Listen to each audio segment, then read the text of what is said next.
আসসালামু আলাইকুম। আসসালাম। আমার নাম জেসমিন। কি নাম? Jasmine. Jasmine Begum. Jasmine Begum. বয়স কত আপনার? জন্ম সাল হচ্ছে 97 অক্টোবর 7 তারিখে। আচ্ছা, কোন জেলায় জন্মগ্রহণ করেছেন? আমি জন্ম ঢাকাতেই, কিন্তু আমার বাবা মার বাড়ি হয়েছে খুলনা। আপনার গল্পটা আমি জানি এবং অনেকখানি সেন্সিটিভ একটা গল্প। তারপরেও আপনি আজকে এইরকম সোশ্যাল মিডিয়াতে আপনার ফেস দেখিয়ে লোক সম্মুখে আজকের এই গল্পটা বলতে আপনি রাজি হয়েছেন। রাজি হয়েছেন কি? হ্যাঁ, আমি রাজি হয়েছি। এবং আপনার সাথে আমাদের এই গল্প নিয়ে প্রায় 1 বছরের মতো কথা, 1 বছরের বেশি, 1 বছর ধরে আপনি এখানে আসছিলেন। আপনাকে আমরা বিভিন্নভাবে বুঝিয়েছি।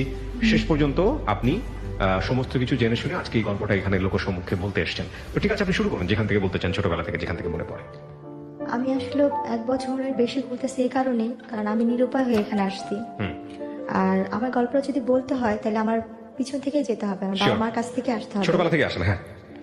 আমি খুব মধ্য ফ্যামিলির একটা গরিব ঘরের মেয়ে। আমার বাবা মাও খুব অসহায়। আমার বাবা খুব ছোটখাটো একটা চাকরি করে, একটা হোটেলে কাজ করে।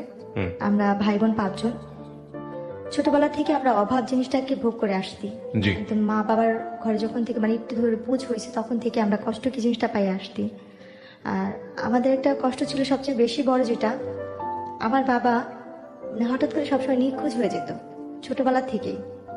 আমরা যতটুকু মনে পড়ে, আমার ছোট ভাইটা যখন একদম কোলে, খুব ছোট কোলে, কয়েক মাস হয়েছে, তখন এর কথাটা আমার মোটামুটি ভালোই মনে আছে। এর আগে থেকে নাকি আম্মুর সাথে আব্বু এরকম করতো। আম্মুর যখন বিয়ের 7 দিন বিয়ের বয়স, তখন থেকে আব্বু এরকম নিখোঁজ হয়ে যেত। এটা নাকি আব্বুর একটা রোগ ধরতে গেলে ছিল, একটা অভ্যাস, মানে হঠাৎ করে নিখোঁজ হয়ে যেত। ছোট থাকতে আম্মুর বিয়ের 7 দিন থেকে। কারণ তখন যে আম্মু চলে যাবে, কারণ আম্মুর তো ঘরে সৎ মা ছিল, তার বাবা মানে মা নেই, বাবা যা মা বলতো তাই করতো। তো এই কারণে আম্মু আর কখনো আলাদা হওয়ার চিন্তা ভাবনা করে না, যে তার তো কোনো মা নেই, সে কার কাছে যাবে। তো আমার মা বাধ্য হয়ে সেখানেই সংসার করছে আমার বাবার সাথে।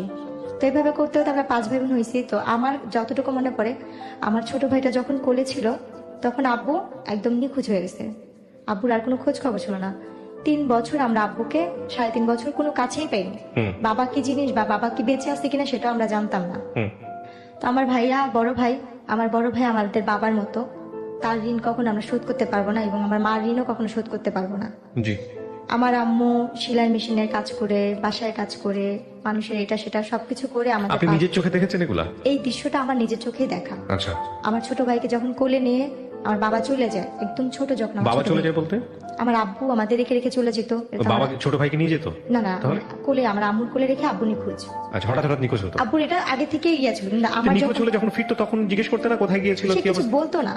আচ্ছা, কিছু বলতো না, মানে আমি আমার যতটুকু মনে থাকা থেকে বলতেছি, কিন্তু আব্বু তার আগে থেকে চলে যেত। আচ্ছা। তো কোনো কিছু জানতেন না আপনারা যে কোথায় যাচ্ছে বা কি অবস্থা? বলতো না, মানে কিছু বলে সে চুপচাপ থাকতো। আর আমার দাদির কাছে শুনতাম যে আমার মানে এটা নাকি আগের দিনে মানুষ মানে, এখনকার বর্তমানে যুগে এটা আমরা কেউ মানিও না, বিশ্বাসও করি না, জিন করি না কি বলে, কিন্তু এটা ভুল। একটা মানুষ নিজে থেকেই সরে যায়, তার হয়তো অন্য কোনো সমস্যা ছিল। তো আমার আম্মু তখন থেকে আমাদের ছোট করে বানাতো। হঠাৎ করে 3.5 বছর পরে, তখন আমরা যে ভাই বোন ছিলাম, আমার আম্মু আমাকে কোনো বাসায় দিয়ে দিছে কাজ করার জন্য, আমার আরেক বোনকে কোনো বাসায় কাজ করার জন্য, সেও কাজ করতেছে। কারণ এতগুলি মানুষকে আমার মার খাওয়ানোর মতো সামর্থ্য ছিল না। বা মামার বাসাও আমরা অনেক কষ্ট করে কাজ করে ভাত খাইছি। আমার মামা মামিও অনেক দেখছে। আমার মামা কিছুদিন আগে মারা গেছে। তো আমার ওই মামাও আমাদের অনেক করছে, অনেক দেখছে, এতটাই দেখছে যে বলার বাহিরে। তো যখন আমরা একটু বড় হয়েছি, তখন আমরা আম্মুর সাথে দেখা গেছে, আম্মু যেখানে কাজ করতেছে আম্মুর সাথে কাজ করতেছি। আম্মু রেডিমেড অর্ডারি ব্লাউজ, বাচ্চাদের রিমা, এগুলো সেলাই করতো ঘরে বসে মেশিনে। ওই আমরা আম্মুর সাথে সে কাজ করছি। এমনও দিন দেখছি আমার আম্মু কাজ করতে করতে সেলাই মেশিনের মধ্যে ঘুমায় গেছে, আম্মুর হাতে সুই ঢুকে এখান থেকে ঢুকে আরেক পাশ দিয়ে বের হয়ে রক্ত ঝরতেছে। এরকমও দেখছি যে আমার মা এটা করে সংসার চালাতো। আমার মা এই কাজ করে আমাদের সংসার চালাতো। কয় ভাই বোন ছিলেন আপনারা? 5 ভাই বোন। 5 ভাই বোন ছিল, একজন মারা গেছে। আপনি বড় সবার? না, আমি বোনের মধ্যে মেঝো। আমার বড় ভাই, তারপর আমার আরেকটা বোন, তারপর সেই বোনের পর একটা ভাই ছিল, তারপর আমি, সে ভাইটাই নাই। তো ওই সময়গুলো দেখছি। আর আমার আম্মু অনেক সুন্দরী একটা মেয়ে, এত সুন্দর যে এত গুণের। আমার আম্মু মানুষের নকশি খাতা সেলাই করতো, মানুষের রেডিমেড জামা কাপড় এইসব সেলাই করতো, ফাঁকে ফাঁকে কাজও করতো, মানুষের বাসায় কাজটাও করতো। তো তারপরে ওইভাবে করতে করতে 3 বছর, 3.5 বছরের পরে, মানে আমার ভাইয়া আবু চলে যাওয়ার পর আমার ভাইয়ার 8-এ পরীক্ষা ছিল। ভাইয়া ফাইনাল পরীক্ষা দিতে পারেনি পরীক্ষার ফিসের জন্য। ভাইয়া পরীক্ষা না দিয়ে স্কুল থেকে নাকি ভাইয়ার সাথে খারাপ ব্যবহার করেছে, টাকা দেওয়া হয় না, বেতন দেওয়া হয়নি। তো ভাইয়া না পেরে আম্মুকে কিছু না বলে, তখন টেম্পুর সময় ছিল, টেম্পু চলতো, ভাইয়া টেম্পুর হেল্পারি করতে গেছে। কত বছর বয়স তখন? আমার বড় ভাইয়ার বয়স তখন কত হবে, 12-13। টেম্পুর হেল্পারি করতে হ্যাঁ, গেছেন। আর আমার বয়স তখন ছিল হয়তো বা 5 বছর, স্কুলে 5-6 যান না? বছর। স্কুলে যান নাই? না, ওকে। স্কুল তখনও যাইনি। ওকে, তারপর? তো ভাইয়া টেম্পুর হেল্পারি করতো। হুম। তো ভাইয়া যখন টেম্পুর হেল্পারিতে গেছে, তো ওইখানে একটা ভাইয়া ছিল, নাম ছিল বারেক। হুম। তো ওই ভাইয়াটা বলতেছে কি, তোমাকে তো দেখে মনে হচ্ছে না তুমি হেল্পারের ছেলে। তো ভাইয়া নাকি কান্না করে তার হাত পা ধরছে যে ভাই আমার যেমনি হোক কাজ দিতেই হবে, কাজ না দিলে আমার হবে না, আমার ফ্যামিলি চলে না। তো ওনার ভাইয়ার কান্নাকাটি দেখে মায়া লাগছে, তো উনি আমার ভাইয়াকে হেল্পারিতে নিচ্ছে। এরপরে গিয়ে আমার আব্বুকে আমরা হয়েছে 3.5 বছর পরে আব্বুকে খুঁজে পাই, আব্বু আসে আচ্ছা, 3.5 বছর পরে? 3.5 বছর পরে আসার পরে তাকে আমরা পাই মিরপুরে। আমার বাবাকে খুঁজে পাওয়া যায় মিরপুরে 1 নম্বরে। আমার ভাইয়া তাকে খুঁজে পায়। তো বাবাকে পাওয়ার পরে যেমনি হোক প্রত্যেকটা মেয়ে যে সংসার ঠিকানোর জন্য, ভাঙার জন্য না। তো আমার আব্বু আসার পরে ওই আমার ছোট ভাইটাকে যখন কোলে রেখে গেছে, ওকে আয়সা পাইছে 2 বছরের। 2 বছরের না, 2 বছর না, 3 বছরের মানে বেশি, কারণ ভাইটাকে কোলে রেখে গেছিল। তখন আমার ভাইটা কথা বলতে পারে, ভালোই হাঁটতে পারে। তো আব্বুকে যখন পাওয়া গেছে, ওই আব্বুর কারণেই আমাদের মিরপুর যাওয়া। আচ্ছা। আব্বু মিরপুর বলতেছে যে আমি এখানে থাকবো না, এলাকা সবাই যেহেতু এটা নিয়ে জানাজানি হয়েছে, তুই কাজ করছো থাক, যার হয়েছে চল আমরা মিরপুর চলে যাই। তখন আমরা ওই এলাকা থেকে মিরপুর চলে যাই। আচ্ছা। মিরপুর আমরা যাই 2005 সালে। আচ্ছা। 2005-এ আমরা মিরপুর চলে যাই। যার পরে ওইখানে আমাদের আর কোনো কাজ করতে হতো না, কারণ আব্বু আসলে আমাদের আর কোনো কাজ করতে হতো না। আব্বু যে কাজ করতো, হোটেলে কাজ করতো, তো আমাদের আল্লাহর রহমতে সংসার চলে যেত। ওকে। তো কাজ টাজ করতো 5 বছর, মানে 2005-এ যখন আব্বুকে পাওয়া হয়, 6-এর দিকে আমার বোনের বিয়ে হয়। আচ্ছা। আমার বড় বোনের বিয়ে হয়ে যায়। ওকে। মানে 5-এর শেষের দিক দিয়ে 6-এর আগে আমার বড় বোনের বিয়ে হয়। ওকে। বড় বোনের বিয়ে হওয়ার পরে আমার তখন বয়স 10 বছর পার হয়ে যায়, 10-11 বছর পার হয়ে যায়, মানে 11 বছরের মাঝামাঝি। তো আমরা যে এলাকায় থাকি, ওই এলাকারই যে বাসায় ভাড়া থাকি, সে পাশের বাসায় একটা লোক ছিল। ওনারা আমাকে রাস্তায় খেলতে দেখে পছন্দ করছে, আমার বাবা মার কাছে বিয়ের প্রস্তাবও দিচ্ছে। তো আমার ভাইয়া যে বাসায় গাড়ি চালাতো, ভাইয়া তো গাড়ি চালানো শিখে গেছে, ওই বাসায় গাড়ি চালাতো। ওনার আবার কোনো সন্তান ছিল না নিজের, আমার আম্মুকে নিজের মেয়ের মতোই দেখতো। তো ওই এলাকার মোটামুটি সবাই জানতো আমরা তার নাতি। আমরা ওনাদের বাসায় ভাড়া ছিলাম। তো যখন আমার জন্য বিয়ের প্রস্তাবটা যায়, তখন ওই নানু বলতেছিল যে তুমি কি ভাবতেছো এটা মাতবরের নাতি? ও তো মাতবরের নাতি না, ও কিন্তু ভাড়াটিয়া এখানে। আচ্ছা। ও কিন্তু মানে দেখতে শুনতে ভালো, সুন্দর, ওরা সব ভাই বোনই সুন্দর, কিন্তু ও কিন্তু কোনো বড় লোকের মেয়ে না, গরিবের মেয়ে। আচ্ছা, তারপর? তো আমার ওইখান থেকে ওনারা বলতেছে যে না, আমরা তো বাজারে গেছি, বাজার ভাঙাচুরা হলে আমাদের সমস্যা নেই, আমাদের সদাই দরকার। আমাদের বাজার কেমন হলো সেটা আমরা জানি না, আমাদের সদাইটা আগে মেন দরকার। তো আমার আব্বু আম্মুকে এসে অনেক রিকোয়েস্ট করে, প্রস্তাব দেয়, দেখেন আমরা কিছু চাই না, শুধু মেয়ে চাই। তখন রোজার মাস ছিল। তো আমার আম্মু বললো যে আমার মেয়ে তো ছোট, আমার মেয়ের তো এখন সাবালক হয় নাই। আমার আব্বুকেও বললো যে দেখেন আমরা খুব গরিব, আর যখন আমার যার সাথে কাবিনটা হয়েছে, আমাদের ঘরে ভাইয়া বসার মতো একটা ভালো একটা মুড়াও ছিল না, আমাদের কোনো কিছুই নেই, ঢালা বিছানা মোট কথা আমাদের। এটা কি ঢাকার কথা বলছেন আপনি নাকি? হ্যাঁ, ঢাকাতে ছিলেন তখন আমরা আপনারা? মিরপুরি, আমরা তখন? কখনো গ্রামে যাইনি। ওকে। আমরা ঢাকাতেই বড় হয়েছি, জন্ম ঢাকাতে। তারপর? তো যখন বলে, তো ওনারা বলে আমাদের কিচ্ছু লাগবে না, যে 5 জন আসবে আমরা সেই 5 জনকে খাওয়া নিয়ে যাবো, এমন কথাও ওনারা বলে। শুধু ওনাদের একটাই চাহিদা, মেয়ে সুন্দর, মেয়ে দেখতে শুনতে ভালো, আমাদের এটাই দরকার। আচ্ছা, আপনার এই বিয়ের যখন আসলো তখন বয়স কত আপনার? আমার তখন বয়স 11 বছর। মাত্র 11 বছর? 11 বছরে, মানে মানে শেষ দিকে, মানে পুরো শেষ হয়নি। মানে ওরা যারা আসছে, ওরা শুধু আপনার এই চেহারা দেখে এসছে যে? আমার চেহারা দেখি। আর তখন আপনি পড়াশোনা করেন নাকি পড়াশোনা করার সুযোগ আমি হয়নি? তখন স্কুলে ভর্তি হয়েছি, তখন হিসাবে আমি ক্লাস 6-এ মাত্র পড়ি। ক্লাস 6-এ পড়তেন? হ্যাঁ। তারপর? মাত্র 6-এ। যারা বিয়ে দিয়ে এসছে তারা কোথা থেকে এসছে? তারা আশেপাশেই ছিল? তারা এমনি ওদের হোম ডিস্ট্রিক্ট বিক্রমপুর ছিল, হ্যাঁ। কিন্তু ওই এলাকার ওরা স্থানীয় ছিল, স্থানীয় ছিল এবং আপনাদেরকে চিনতো আগে? আমাদের চিনতো, যে আমরা ভাড়াটিয়া সেটা চিনতো। ওকে, তারপর? কারণ আমি তো সারাক্ষণ রাস্তায় খেলতাম। তো ওনারা যখন ইয়ে করছে, মানে আমার যার সাথে বিয়ে হয়েছে তাকে আমি একসময় মামা ডাকতাম, আর মাকে আমি নানি ডাকতাম। উনি আমাকে ওই বড় হওয়ার পর ওই তখনই দেখছে। দেখার পরে বলতেছে যে এই মেয়েটা কে রে? ওর বোনের সাথে, ফুফাতো বোনের সাথে আমি খেলতাম। বলছে মালিহা এটা কে রে? বলতেছে এটা তো জেসমিন, ওই পাশের বাসায় থাকে ওরা। বলতেছে কি মেয়েটা কি করে? বলতেছে ও ওইখানে সরকারি স্কুলে পড়ে, আমার সাথে মেয়ে খেলতে আসে, তখন রোজার মাস ছিল। আচ্ছা। তো আমাকে দেখছে ইফতারির 2-3 ঘন্টা আগে, সে আমাকে দেখছে। আচ্ছা। দেখার পরে তারা ইফতারির পরপরই তারা চলে আসতে আমার জন্য বিয়ের প্রস্তাব নিয়ে। আসার পরে আমার মা বাবাকে অনেক রিকোয়েস্ট করলি, এগুলো যেদিন দেখছে সেদিন কথা বলছে, তারপর দিন আমার গায়ে হলুদ হইছে। ওকে। আমার বাবা মাকে তারা এক পর্যায়ে, আমার বাবা মা ভাবছে যে আমরা গরিব, এত বড় জায়গা থেকে আসতে নিজের থেকে মেয়ে নিতে চাচ্ছে। তো একদিন সময় চেয়েছে, তারা সেটাও দেয়নি। তারপর দিন গায়ে হলুদ করছে, তারপর দিন কাবিন করছে ওনারা। বুঝতেন 11 বছর বয়সে বিয়ে কি জিনিস? আমাকে কতটুকু যখন বুঝতেন? আমাকে ওনারা পার্লারে সাজাইতে নিচ্ছে। হ্যাঁ আমি এই যে পাশে যে খেলতাম গলিতে, আমাকে ওই গলিতে কয়েকটা আন্টি ছিল, অনেক আদর করতো। হ্যাঁ আমাকে বলতো ললনা সুন্দরী বলতো, ওনারা আমাকে আদর করে ললনা সুন্দরী বলতো। আচ্ছা আর একটু দুষ্ট টাইপের, মানে খেলাধুলার প্রতি আমার নেশা অনেক বেশি ছিল, আর চুলগুলি একটু বড় ছিল তো যার কারণে। তো তারপরে গিয়ে ওনারা আমাকে, আমাদের তো পার্লার সাজানোর তো কোনো সামর্থ্য নেই। যেমন আমার বড় বোনের বিয়ে একটা সুতি কাপড় পরে নর্মাল, মানে বিয়ের লাল বেনারসি শাড়িও না, আচ্ছা। একটা সস্তা কাপড়ে আমার বড় বোনের বিয়ে হয়েছে, তখন একটু দেখছি। আর আমাকে তারা সুন্দর দামি শাড়ি দিচ্ছে, আচ্ছা। সিটি গোল্ডের জিনিসপত্রই দিচ্ছে, বা স্বর্ণের জিনিস যেটাই দিচ্ছে। আপনার ওই যার সঙ্গে বিয়ের কথা হচ্ছিল ওনার বয়স কত ছিল? উনি আমার থেকে 22 বছর না 23 বছরের বড় ছিল। প্রথম বিয়ে ছিল আপনার? প্রথম যে কাবিনের বিয়েটা ছিল 22 বছর 25 বছরের বড় আপনার থেকে, আর আপনার তখন 10-11 বছর বয়স। না, আমার 11 বছর শেষের দিকটা। 12 বছরে পড়তে হ্যাঁ, যাচ্ছেন। পড়তে তো যাচ্ছি। আপনাকে হ্যাঁ পার্লারে নিয়ে যাচ্ছে সাজানোর জন্য। ওনাদের নিজস্বই পার্লার আছে। ওনাদের নিজস্ব পার্লার ছিল? ওনাদের অনেকগুলো নিজস্ব মিরপুরে পার্লার ছিল। ও আচ্ছা আচ্ছা, তারপর? তো তারপরে যখন ওনার পার্লার সাজে, আমি তো কখনো পার্লারে সাজি নেই, আমার জন্য এটা পুতুলের মতো সাজ। আমি হলুদ দিনও ওনারা সাজিয়েছে, আমি সেটা তো অনেক খুশি ছিলাম, ফুল টুল দিয়ে। আমার বিয়ের মিষ্টি আমি নিজেই চেয়ে চেয়ে খাচ্ছি। তারপর যেদিন আমার কাবিন হয় সেদিন আমি পাশে পাশে আন্টিকে যে বলছি, পুতুল আন্টি দেখেন আমি আজকে আরো সুন্দর ললনা সুন্দরী হয়ে আসছি, দেখেন আমাকে কত সুন্দর লাগতেছে। সাজলেন, সাজার পরে থাকে না মেয়েদের তো সাজার প্রতি একটা আলাদা ন্যাক থাকে, দেখা নিজেকে আয়না যখন দেখতেছিলেন বউ হিসেবে সাজার পরে? হ্যাঁ, আয়নাতে দেখে তো নিজের প্রতি নিজে অবাক হচ্ছিলাম যে আমি এত সুন্দর, বা আমি এত পুতুলের মতো লাগতেছে, আমাকে আমি চিনতে পারিনি। বাট বিয়ে কি জিনিস সেটা আপনি বুঝতেন না? বিয়ে কি জিনিস আমি নিজেই বুঝিনি। আচ্ছা আচ্ছা, তারপর? বিয়েটা কি, তো তারপরে গিয়ে আমার কাবিন হলো 2007 সাল আগস্টের 28 তারিখ আমার কাবিন হয়েছে। প্রিয় দর্শক, আলাপ পরে। তো কাবিন হওয়ার পরে ওই দিন তো কাবিন হলো, তো ওনারা কাবিনের পর দিয়ে না আমাকে যখন কাজী লিখতেছে কবুল বলবে, আমার আম্মু নিচে, মানে মেহমান আসছে সবাই খাওয়া দাওয়া দিচ্ছে, আব্বু নিচে দাঁড়াচ্ছে কে কে আসবে, তো ওনারা বলতেছে তাতেই করেন ইফতারির আগে বিয়ে পড়াবো, ইফতারির আগে বিয়ে পড়াবো। তা আম্মু ওরা বলছিল কি ইফতারির পরে একবারে ঠান্ডা মাথায় বিয়েটা করে। তো ওনারা খুব তাড়াতাড়ি করতেছিল, ওনাদের বাসায় এই হয়েছে, আমাদের বাসায় ওরা কাবিন হয় না, ওনাদের ফ্ল্যাটে ওনাদের বিল্ডিং নিয়ে কাবিন করেছে না। আমাদের বাসা তো সুন্দর না, আমাদের বাসাতে মানুষ আসতে পারবে না, মেহমান আসতে পারবে না, এই জন্য।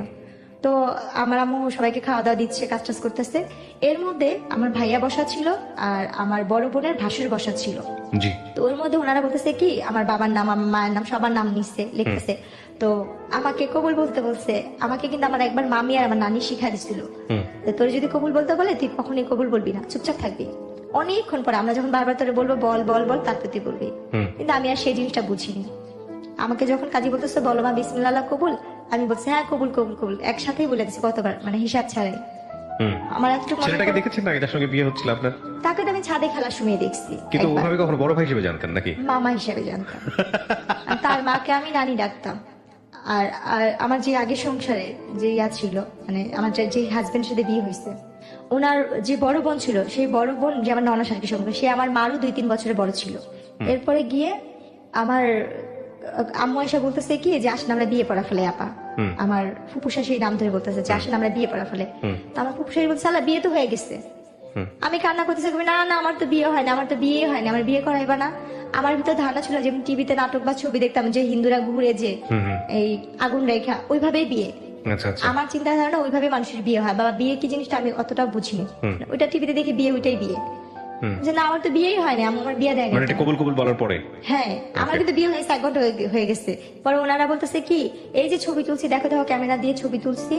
তো আমার যার সাথে বিয়ে হয়েছে তার একটা ফোন ছিল, কলমালা ফোন, টাচ ফোন। তো ওই ফোনে উনি ভিডিও করছে, ছবিগুলো দেখাইতেছে, আমি টাকা টাকা হাসতেছি। কিন্তু উনি যে আমার স্বামী বা উনি যে কি, আমি তখন তাকে মামা মাকে ডাকতেছি।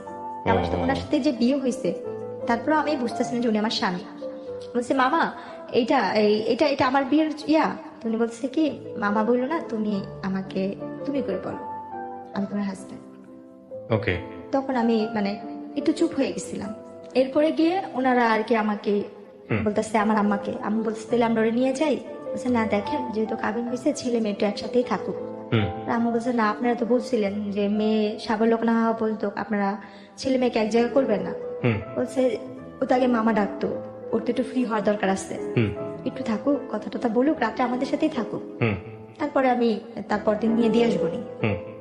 পরে আম্মু আব্বু মানে চুপচাপ থেকে আমার নানি বলতেছে কি যে না ঠিকই আছে, রেখেই যায়, কারণ থাকা দরকার আছে, বোঝার দরকার আছে যে ও এখন আরেক বাড়ির বউ, এই কাজটা। তো আমার শ্বশুর বাড়িটা ছিল রাস্তার এই পারে ছিল আমার শ্বশুর বাড়ি, 1 গলির পরে আর কি আমাদের বাসা।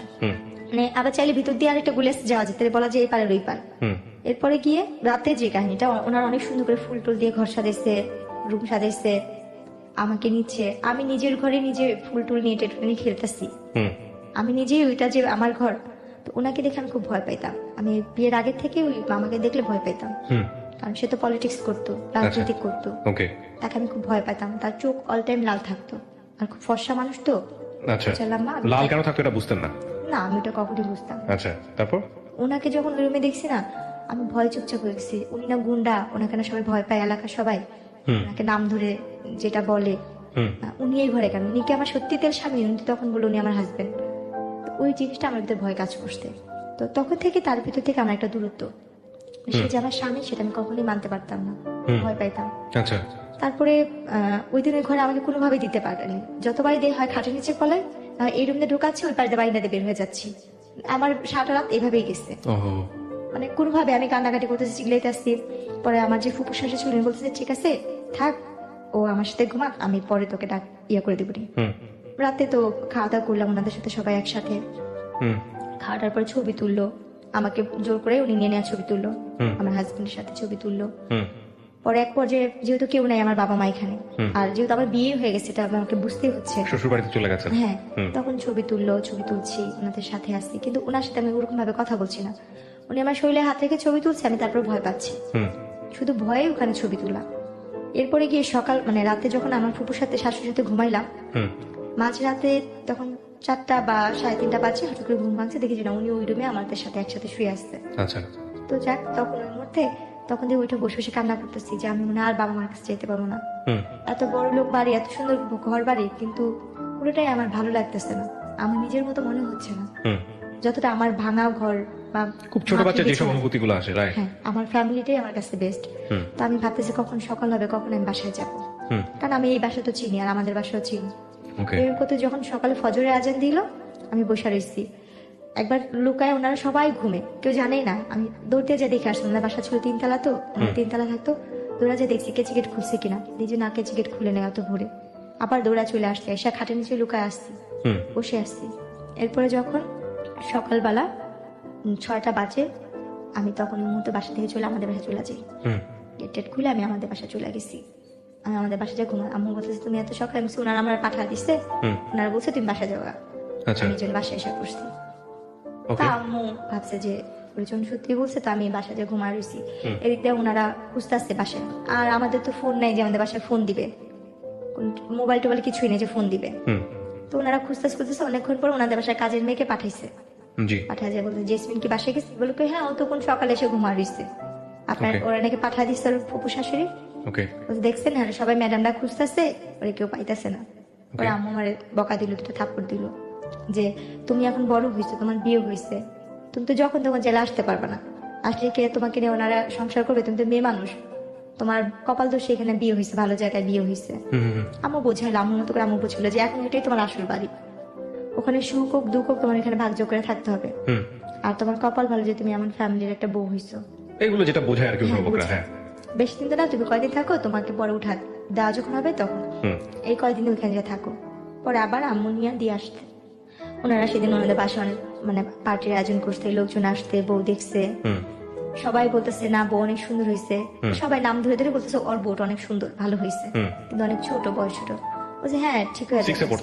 হ্যাঁ, এরপরে যেটা হয়েছে, আমাকে আমার বাবার বাসা দিয়ে গেছে। 3-4 মাস পরে ওনারা ঘুরতে যাবে। ওনার সাথে ঘুরতে যাওয়া অবস্থায় যখন ঘুরতে গেছি, আমার অলরেডি তখন বাচ্চা কনসিভ করতে। এটা আমি বুঝতে পারিনি যে আমার গর্ভে বাচ্চা। তো আমার যখন বিয়েটা হয়েছে, আমার ফুপু শাশুড়ি, আমার চাচা শ্বশুর এরা জানতো, কিন্তু এরা আবার কি করছে, আমরা গরিব বলে ছেলের মা বাবা মানে বাবা তো নেই, মা মানবে না বিধায় আমার বড় ভাসুর, আমার ফুপু শাশুড়ি, আমার চাচা শাশুড়ি, আমার শাশুড়িকে জানায় না বিয়ের কথাটা। আমার শাশুড়ি নাকি জানতো না আমার বিয়ের কথাটা, কারণ সে তো গরিবের মেয়ে নিবে না। কিন্তু আমার যে বড় ভাসুর, সে খুব ভালো ছিল, এবং সে সেটা মানতো না বলেই সে ইনফর্ম ছিল। হ্যাঁ, কিন্তু আমরা জানতাম না যে আমার শাশুড়ি না, আমার মার সামনে অন্য একজনকে ফেস করেছে, এটা শাশুড়ি, ছেলের মা। ভয়ঙ্করতম কাজ। তো তখন আর কি, যখন আমার বাবু পেটে আসছে, আমার বাচ্চা নাকি 2-3 মাস মানে বাচ্চা পেটে, আমি তো বুঝি না, একটা মেয়ে অসুস্থ হলে যে জিনিস সেটাও তো আমি বুঝতাম না। তা আমি খুব বমি করতাম, মাথা ব্যথা, কিছু খাইতে পারতাম না। মানে আমার কাছে খুব খারাপ লাগতো। তা আম্মু ওই জিনিসটা নিয়ে খালি বলতো কি হঠাৎ করে এমন করতেছে কেন, আর শুকায় যাচ্ছি, কালো হয়ে যাচ্ছি। তখন আমার আম্মু আমার বড় বোন বলতেছে কি মা আম্মু ওর কি বাচ্চা টাচ্চা পেটে আসলো নাকি। আর আম্মু বলতেছে ওর বাচ্চা পেটে আসলে তো বুঝতাম, বা আম্মু আমাকে জিজ্ঞেস তোমার কি এরকম কখন হয়েছে, কি জানি আমি জানি না, আমি সেটা বুঝতে পারি। এরপরে গিয়ে আমার মা আমাকে একটা ডাক্তার দেখাতে নিয়ে গেল। ডাক্তার দেখানোর পরে ওখানে প্রস্তাব পরীক্ষা দিল, কয়েকটা পরীক্ষা দিল। এই রিপোর্ট গুলো আনতে গেল আমার হাজবেন্ড, উনি আমাকে নিয়ে গেল সাথে করে। রিপোর্ট গুলো আনতে যাওয়ার পরে বলছে ওনার তো বাচ্চা পেটে, উনি তো ওনার 3 মাস শেষ পর্যায়ে, বাচ্চা 4 মাসে পড়বে। তো এই কথা শোনার পর উনি খুব খুশি হয়। উনি খুশি হয়ে ওনাদের গ্রামের বাড়িতে আমাকে নিয়ে যায়, বিক্রমপুরে। আচ্ছা। উনি আমাকে বিক্রমপুরে নিয়ে যাবে। এই ফার্স্ট আমি আমার শ্বশুর বাড়িতে যাচ্ছি। আচ্ছা। তো আমার শ্বশুর বাড়িতে যখন যাবো তখন আমি খুব কান্নাকাটি করতেছি। এতদিন তো আমার ফুপু শাশুড়ি, চাচা শ্বশুর বাড়ি, আমি জানতাম এটাই আমার শ্বশুর বাড়ি। তো যখন সে বললো যে দেখো তোমাকে তো আমার মার কাছে কখনো নিয়ে নেই, তোমাকে চলে আজকে আমার মার কাছে নিয়ে যাবো। ওই যে আপনার ওইটা আমার ফুপু আম্মা, ওইটা আমার আরেকটা ফুপু আম্মা। আচ্ছা। এরপরে গিয়ে উনি যখন নিয়ে যাবে আমি ভয় পেতেছিলাম যে না যাবে, অনেক কান্নাকাটি করতেছে। আমার ছোট বোন আর মামাতো বোনকে নিয়ে যাই, আমরা একসাথে বিক্রমপুর যাই। আচ্ছা। ভাইয়া যেদিন যাই সেদিন আমাদের যেতে যেতে রাত, মানে আমরা বিকালবেলা রওনা হয়েছি, তো শীতের দিন ছিল। এটা 2008-এ পড়ে যায় কাহিনীটা। আমরা গিয়ে ওখানে গিয়ে পৌঁছাই সন্ধ্যার সময়। তো ওই অবস্থা দেখে সে আমার মামি শাশুড়ির বাসায়, আমার আরেকটা ফুপু শাশুড়ির বাসায়, যে কিনা মুক্তিযোদ্ধা তার ফ্যামিলি, তাদের বাসায় নিয়ে ওঠান।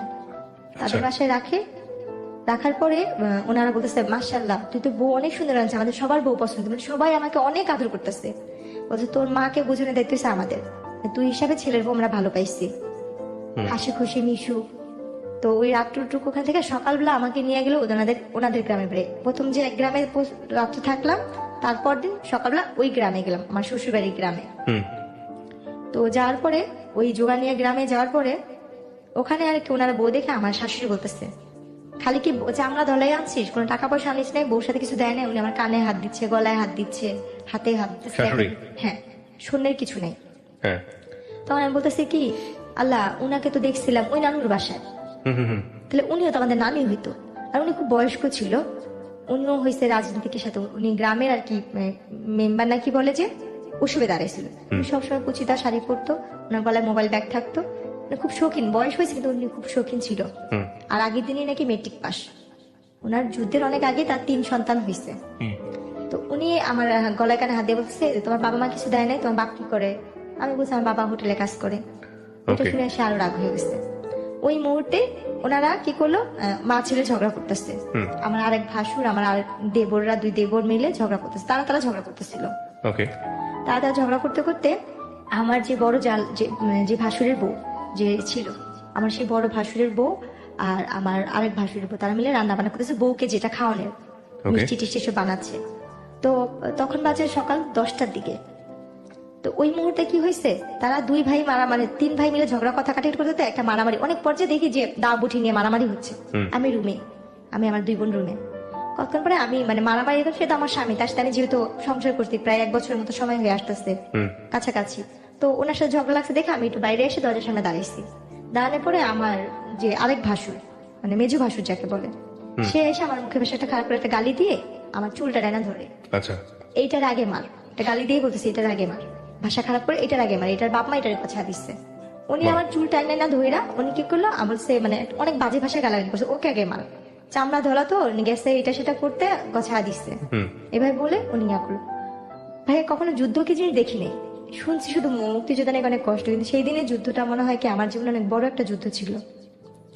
সেই দিন ওই মুহূর্তে আমাকে মারলো, আমার 2 বোনকে মারলো, আর সেই মায়ের কি ওরা ধরা মায়ের। ওহো, কে গায়ে তুলে আপনার এটা? আমার ভাসুর, আমার দেবর। আপনার জামাই ছিল না ওখানে? ওনাকেও মারছে। মিথ্যা তো কেন বলবো, উনি খুব যতটুকু সাধ্য উনি ইয়া করতে, ওনাকেও মারছে।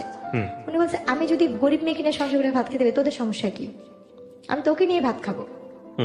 এই নিয়ে ওনারা ভাইরা মারামারি করছে। কিন্তু আমি যে প্রথম দিন, তার আগের দিন যেই আমার ফুপু শাশুড়ি আর মামি শাশুড়ির বাসায় উঠছিলাম, তারা সেই খবরটা পেয়ে তাদের গ্রাম থেকে লোকজন নিয়ে আসতে আইসা ওনারা আমাকে, আমার শ্বশুর বাড়ির সাথে 2 পক্ষ মারামারি লেগে ঝগড়া লেগে দা বঠি কাছি টাছি নিয়ে একজন আরেকজনকে কোপাকুপি মারামারি, এই এমনকি মেয়েরাও ওনা কোমরে বাইদা মারামারি করতেছে।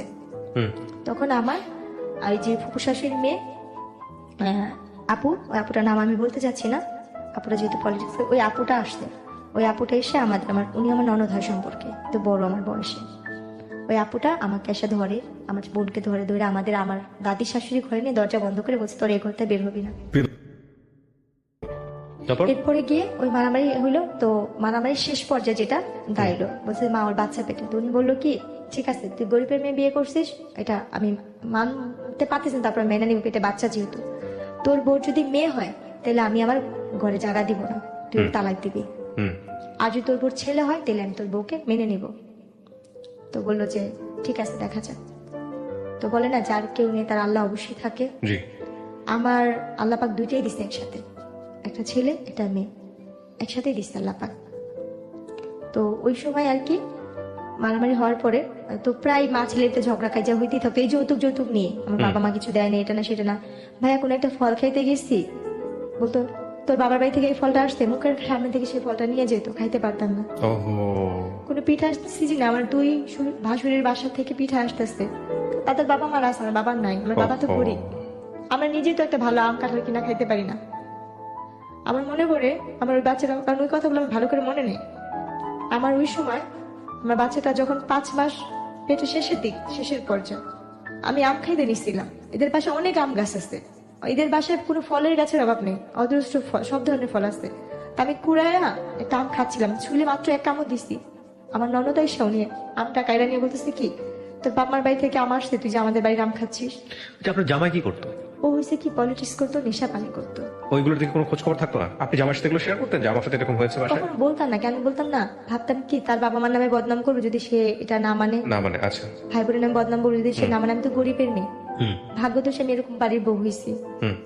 এরপরে ওই আম কাঁঠাল নিয়ে তাই একদিন আমার মাকে আমি ফোন দিয়ে বলি আম্মু তোমরা নিজেরা খাও বা না খাও, আমার যদি পারো একটু আম কিনা পাঠাও, একটু কাঁঠাল কিনা পাঠাও, কোনো ফলের দিন আমাকে একটু ফল পাঠাও, বা কোনো পিঠার দিন আমার একটু পিঠা পাঠাও।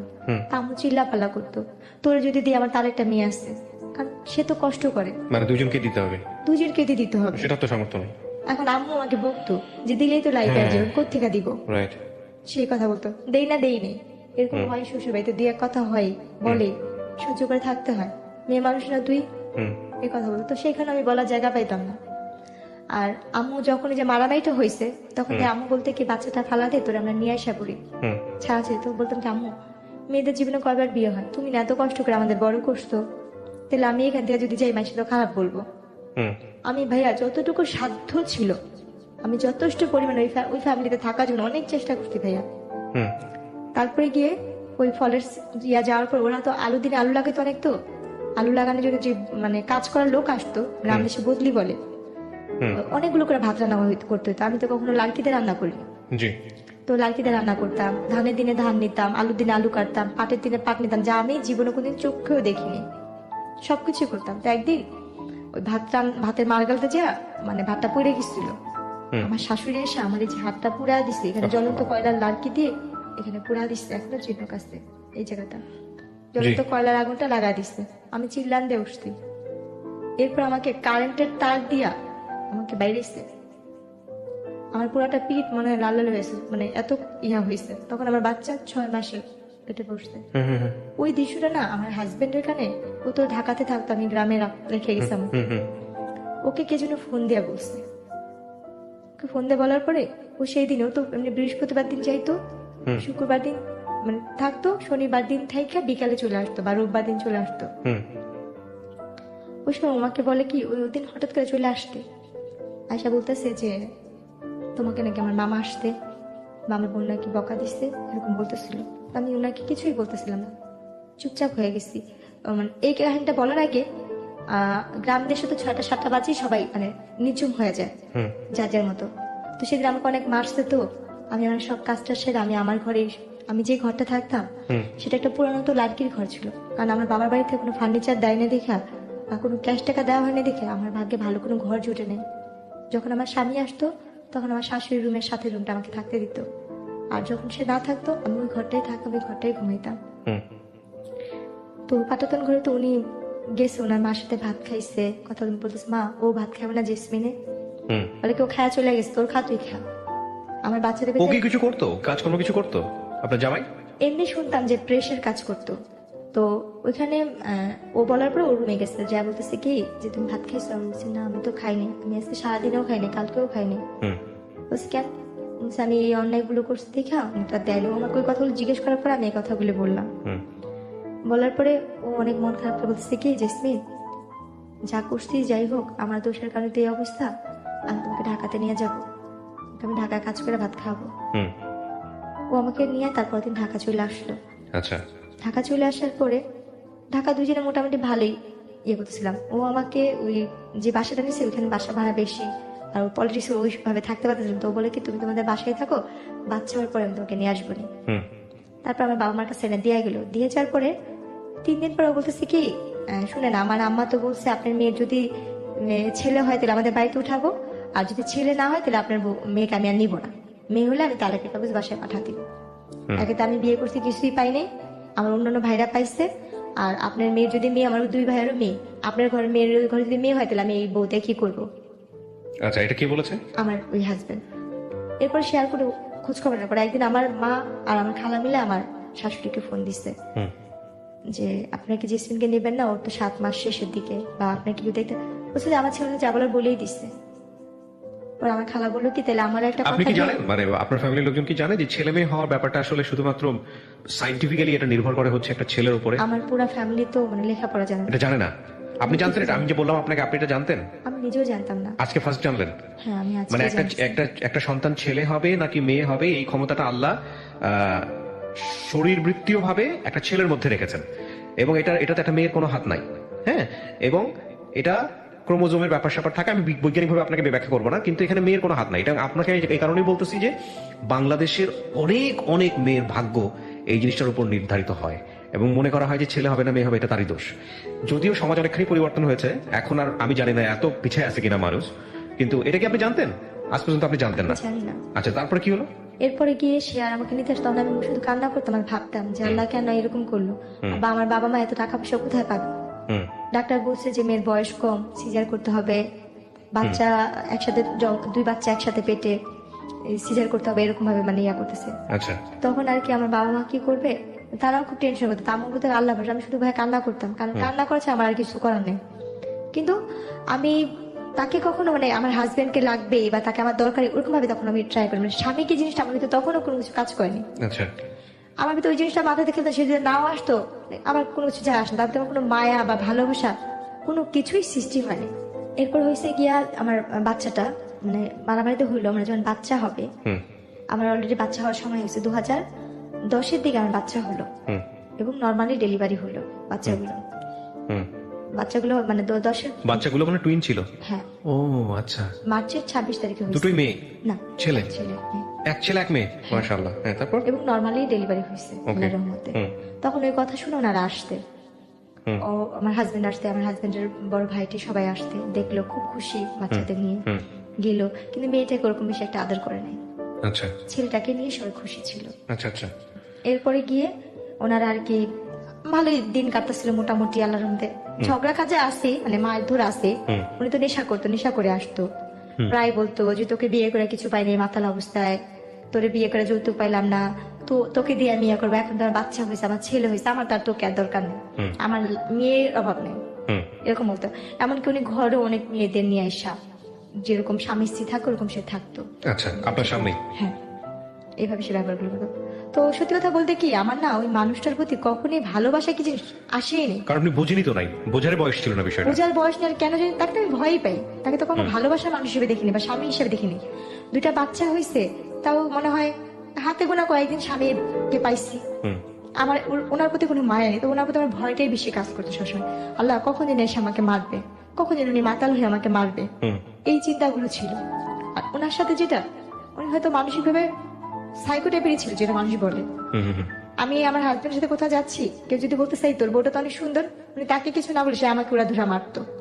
আর মার কি, যে মারগুলো সহ্য করার মতো না, যে মারগুলি আমার আজও ঘুমাইলে চোখ বন্ধ করে আমি চোখের সামনে ঝাপসা ঝাপসা ভাসে, হাতটা কেমন পিছিয়ে বাঁধতো, মুখে কাপড় দিয়ে তার পাতালুতে মারতো, যেটা আমি বাইরে যে কিছু বলছে উনি আমাকে সে মারতো।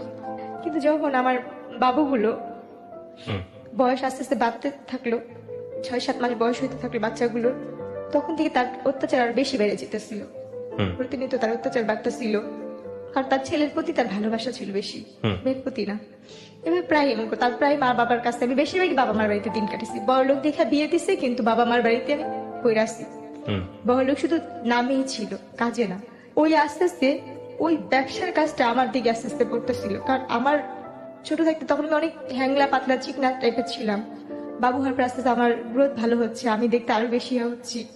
এখন তো আমি কিছুই নেই, তখন দেখতে আমি আসলেই অনেক সুন্দর হচ্ছি না। তো যখন কাজ কাম করতাম, রান্না বান্না করতাম, বাসায় বিভিন্ন টাইপের লোকজন আসতো। তার দলের লোক আসতো, তার দলের লোকের বাইরের লোক আসতো, তার কুকুর গেস্ট আসতো। আস্তে আস্তে এক একজন আমার কথা বলতো ওদের কাছে। তো তখন ও ওই জিনিসগুলো আমাকে আমার মাথায় ঢুকে তো, তুমি এটা করো এটা করো। আমি বললাম না, আমি কেন যাবো, কেন করবো ওই জিনিসগুলো না। আমি বলতাম কি, আপনি তো আমার কি কথাগুলি বলেন, আমি মানুষের কাছে বইলা দিব। তখন সে আমাকে আবার ওইভাবে হাত পা বাইধা পা তালুতে মারতো। আর ওই মারার অবস্থা ব্যয় মনে হতো কি, কেউ যদি একবার আমার হাতটা খুলে দিত, আমি নিজে তারে খুন করতাম। মানে এত রাগ উঠে যেত, এমন ভাবে মারতো যে মারগুলো মানে ভাষায় প্রকাশ করা যায় না। মানুষ নাকি রিমেন্টে অনেক মারধর করে, কিন্তু আমি এই জীবনের রিমেন্টের মায়ের অনেক খাই আইছি। অনেক রিমেন্টের মায়ের খাইছি, যে মায়েরগুলি আমি চোখ বন্ধ করলে আমার চোখের সামনে ভাসে, কাউকে বলতে পারি না। মনে হয় যে আস্তে আস্তে মানুষগুলিকে আমি নিজে হয়ে যেতেছি। উনি কি, ওনার থেকে বেশি এখন মেন্টালি টর্চারিং আমার হচ্ছে। বাপমার কাছে যেমন, বাপমা তো গরিব, বাপমা কোথেকে আমার সাহায্য করবো। আমার কিছু বলতে গেলে বলতে হুমকি দিত, আমার ভাইরে এটা করবো, ছোট ভাইরে ওই করবো, বড় ভাইরে ওই করবো। চিন্তা করতাম আমার লাগে আমার ভাইদের ক্ষতি হইব, আমাদের নিজেরাই গরিব। ওনার সবকিছু মানতাম, খালি পারতাম না নিজের দেহটারে বিলা দেওয়ার জন্য। যা বলতো তাই করতাম, যেটা বলতো সেটাই করতাম। আর স্বামীতে যে ভালোবাসা, তাকে আমি এটা কখনই আমার ভিতরে কখনো আসেনি। তার জন্য মানুষ যেমন একটা মেয়েকে ভাড়া করে আনে, ব্যবহার করে, আমি ওনার কাছে সেরকমই মনে করতাম যে উনি যে মেয়েটাকে আজকে আনছে, আমি তাদের ভিতরে একজন। এই জিনিসটা মনে করতাম সবসময়। তারপরে গিয়ে এই যে বাবা খাওয়াটা, উনি বাবা খাওয়া তুললো আস্তে আস্তে। আস্তে আস্তে আমাদের সংসার ধ্বংসের পথে চলে যেতেছিল। তার ভাই বোন তারা তো সবাই এক সাইডে হয়ে যেতেছে, শুধু তার সাথে তার দুই ভাই আর তার মা ছাড়া আর কেউ তার সাথে মিলতো না। কারণ তারা তো এই ধরনের ব্যবসা করতো, তার একটা ফুফু ছিল এই ধরনের কাজ করতো। প্রিয় দর্শক এবং শ্রোতা, আপনারা শুনছেন এবং দেখছেন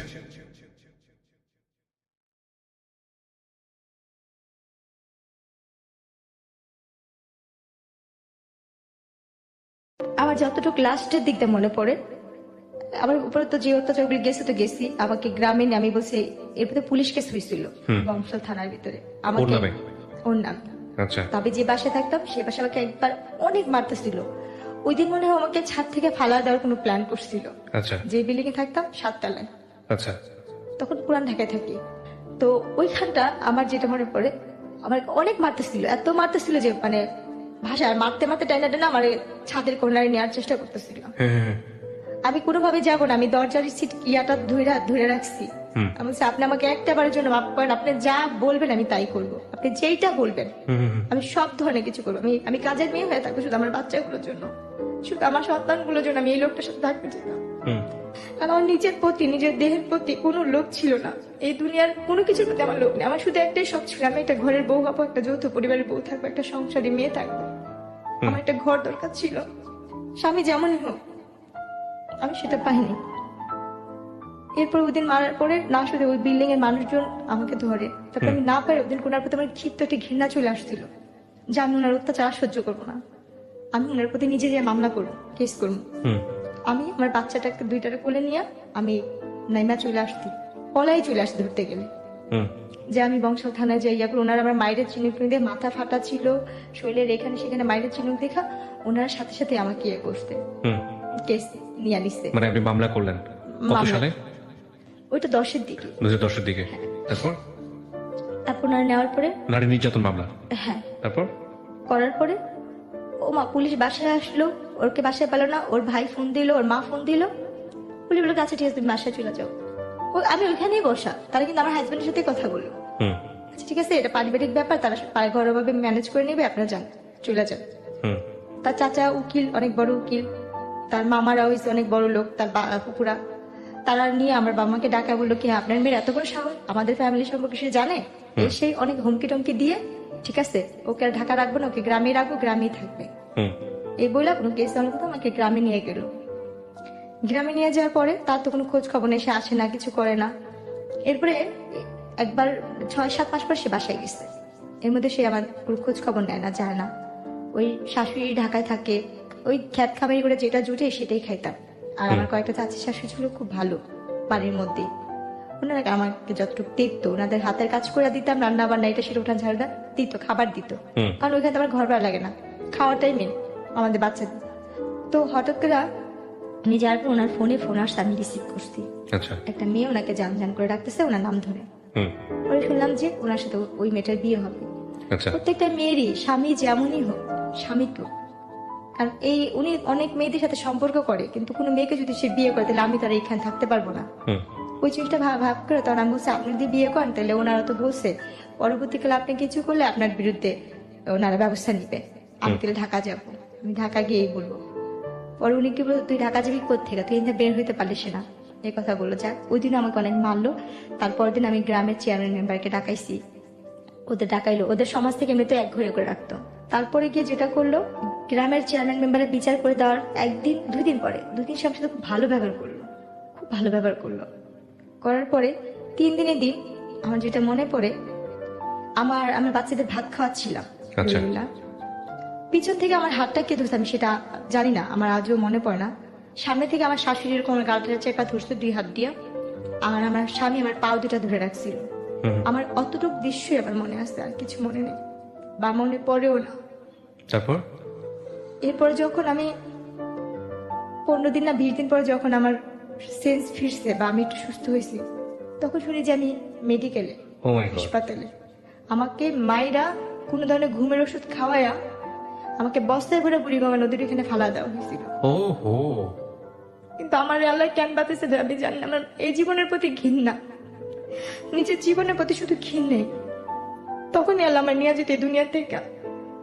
যদি তখনই আল্লাহ আমাকে নিয়ে যেত, তাহলে আজকে আমি যেখানটা আসছি বা যেখানে কথা বলতে আসছি, হাজার হাজার মানুষ আমার যেখানে দেখবে আমাকে দেখতো না। কারণ আমার বাবা মা গরিব কিন্তু পর্দা করে, আমার বাবা মা 5 ওয়াক্ত নামাজ পড়ার চেষ্টা করে।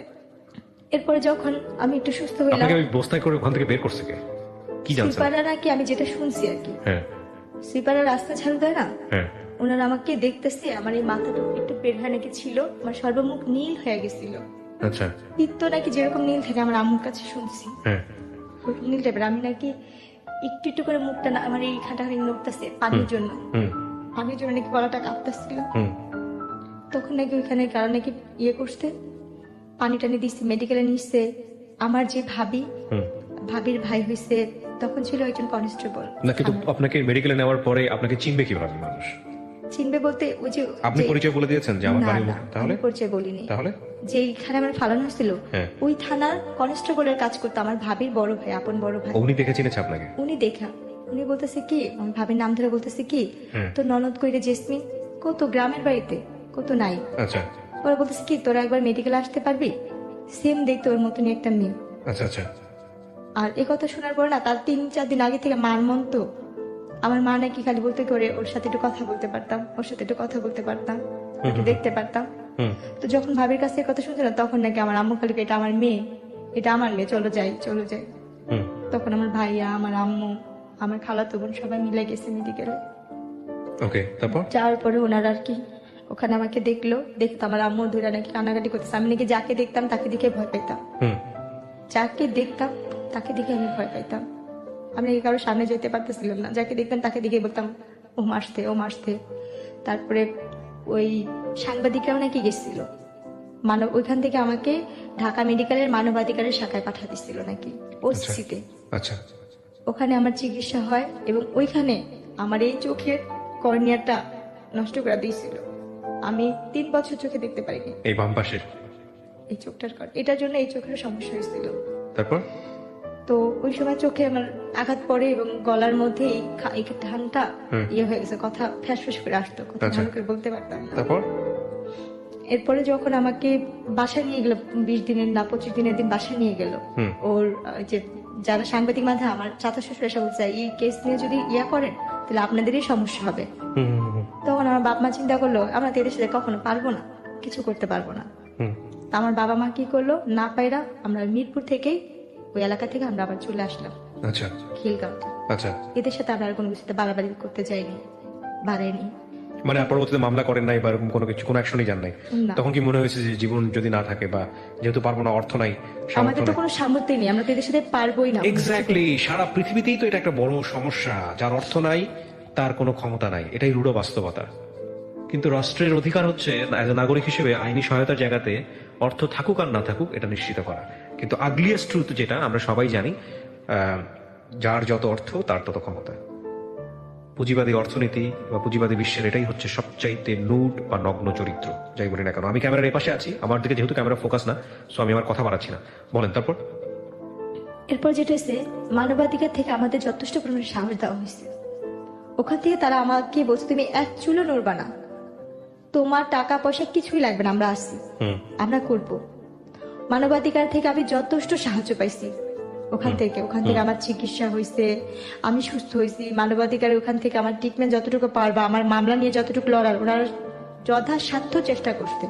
ওনাদের কাছ থেকে আমি কোনো কম পাইনি, ওনাদের কাছ থেকে আমি যথেষ্ট হেল্প পাইছি ওখান থেকে। আমার ভুলটা ছিল যেটা, ওরা আমার সাথে কথা বলছে ফোনে যে তুই কি চাস তোর বাচ্চাগুলো জীবন নষ্ট হোক, বা তুই কি চাস কোনো ধরনের ক্ষতি হোক, মানে আপনার হাজবেন্ডের পক্ষের লোকজন? হাজবেন্ডের পক্ষের লোকজন থেকে। তখন আমি বলছি কি না, আমি সংসার করতে চাই আমার বাচ্চাদের জন্য। আমার বাবা মা, আমি তো মানসিক ভাবে তখন সুস্থ ছিলাম না পরিপূর্ণভাবে। আমার বাবা মা আমাকে শিকল দিয়ে আটকে আটকে রাখতো, যদি আমি না যেতে পারি, যদি থাকি। আমার মার সাথে, আমার ভাইয়ের সাথে মনে খারাপ ব্যবহার করে আমি চলে যাই। আমি কিন্তু তখনও পরিপূর্ণভাবে সুস্থ না ভাইয়া, আমি তারপরও চলে গেছি তাদের কাছে। ওরা আমার কাছে নিচ্ছে, আমি গেছি। এরপর যখন গেলাম ওদের এখানে 3-4 দিন পরে, ও আমাকে বললো কি যে দেখো আমার তো সবকিছুতেই এখন আমি বঞ্চিত, টাকা পয়সা থেকে, যে ঝামেলা কেস মামলা অনেক কিছুতে দৌড়াদৌড়ি করছি, আমার হাতে টাকা পয়সা নেই, আমি তোমাকে দিয়া, মানে ওদের যে ফ্যামিলি যে অনুষ্ঠানগুলো হইতো, যে মানুষ নিয়ে কাজ টাজ করা, মানে মূলত ওরা খারাপ কাজই করতো। ও কি কোনো ধরনের সেক্সুয়ালি কোনো ধরনের হ্যারাসমেন্ট, মানে কাউকে কারো কাছে পাঠানো জোর করে বা এগুলো পয়সা এটা অনেক চেষ্টা করতে, কিন্তু পারে নাই? পারে না বলতে দিছিল, এক জায়গায় একজনের রুমে ঢুকা দিছিল। হ্যাঁ, কিন্তু আপনি শেষ পর্যন্ত এটা সফলতা দেন বাবা নাই। ডাইকা, হ্যাঁ, বাবা ডাকে আপনি ওখান থেকে বের হয়ে আসলেন। তার বাপ ধরে পা জোড়া ধরছিলাম যে ও তো আমার স্বামী, ও আপনার কাছে দিছে কেন আমি জানি না। তখন উনি একটা গালি দেওয়া বলছে যে ও কি মানুষের বাচ্চা, ও তো কাফের, ও তো এমনিতে মনে হয় তোমার বাবা, তো তোমার সাথে যেহেতু এই কাজ করছে তুমি এইখানে ঠাই করা, তুমি চলে যাও। ও সব ধরনের কাজ করতে পারবো, ও একজন দালাল। এরপরে যেটা হয়, ওই দিন আমার জীবনের শেষ রাতই বলা যায়। এরপর আপনি ডিসিশন নেন তাকে ডিভোর্স দিয়ে দিবেন? ডিভোর্স তো তারাই নিয়ে নিচ্ছে আমার থেকে, জোর করে। জোর করে মায়ের ধর করে একটা কাগজে নিচ্ছে, বলছে কি এখানে একটা সই কর, এটা কাজে লাগবে। এটা যে অনেক আগে তার ডিভোর্স দিচ্ছে সেটা আমি বুঝতে পারি। কত সালের এটা ঘটনা, ডিভোর্সটা? 10-এর ভিতরে। 2010-এর ভিতরে। আপনার বাচ্চার তখন বয়স কত? বাবুদের কত 8-9 মাস। 8-9 মাসের বাচ্চা ফেলে আপনাকে বাসা থেকে বের করে দেয়? 1 বছর হয় নাই না, হবে 1 বছরে ওদের একটা আপনি কি জন্মদিন। মামলা তুলে নিয়েছিলেন পরে? এই মামলা পরবর্তীতে কোথায় আছে, কিভাবে আছে, আপনার খোঁজ খবর নেন নাই? আমরা তো লেখা বাজার, আমি তো এইটাই রাখিনি, মানে ওই কাগজপত্রই রাখিনি, আর কোনো কিছুতে যাইও নি আর।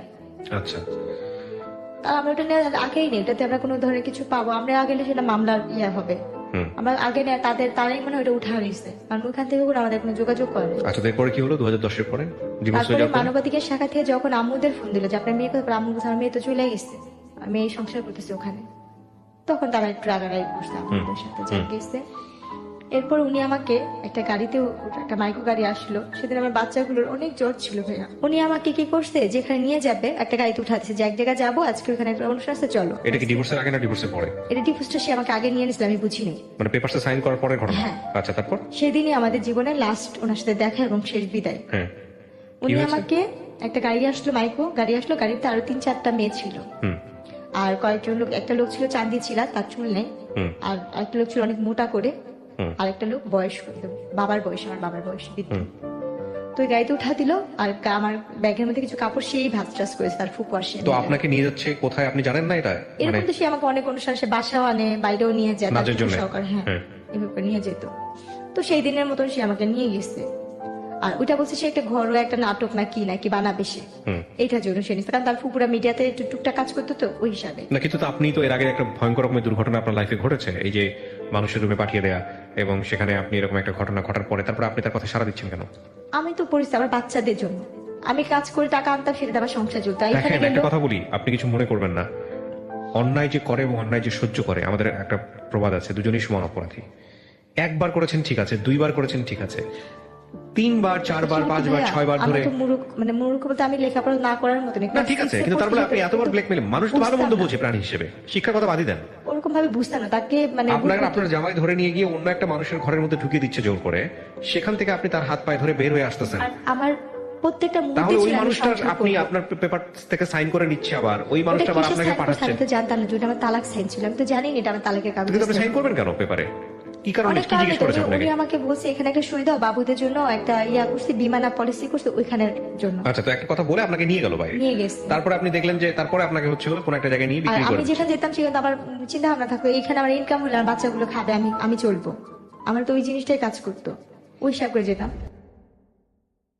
তারপর তো সেদিন আমি খালি বললাম কি যে আজকে আপনি যাবেন না এই গাড়িতে, অন্য দিন তো যান, আজকে আপনি যাবেন না, বলছে তুমি যাও, আমি ফুপুর সাথে আসতেছি, আমি ফুপু একসাথে ফুপুর গাড়িতে আসবো। হুম তো যাক গেছে, যখন গায়ে যাইতে যেতে অনেক যেখানে যেতেছে, আমি তো রাস্তাঘাট তো চিনি না, তখন আমি বলতেছি কি আর কত দূর যাবে, কোথায় অনুষ্ঠান, তখন ওই মেয়েরা বলতেছে কিসের অনুষ্ঠান হবে, কি হবে, আমি তো কিন্তু বোরখা পরাই, আমি তখন হাত মোজা পা মোজাও করতাম, তখন আমি বলতেছি কি যে এই কাজের জন্য যাচ্ছে না, একটা অভিনয় হবে, নাটক হবে, টেলিফিল্ম, এসবে হবে না, যে পাগল তুমি, তোমার মাথা মাথা ঠিক আছে, আমরা তো যাচ্ছি একটা যেখানে ওইখানে এরকম এরকম কাজ হয়, আমরা তো টাকার বিনিময়ে যাই, মানে 6 মাস বা 3 মাস থাকি।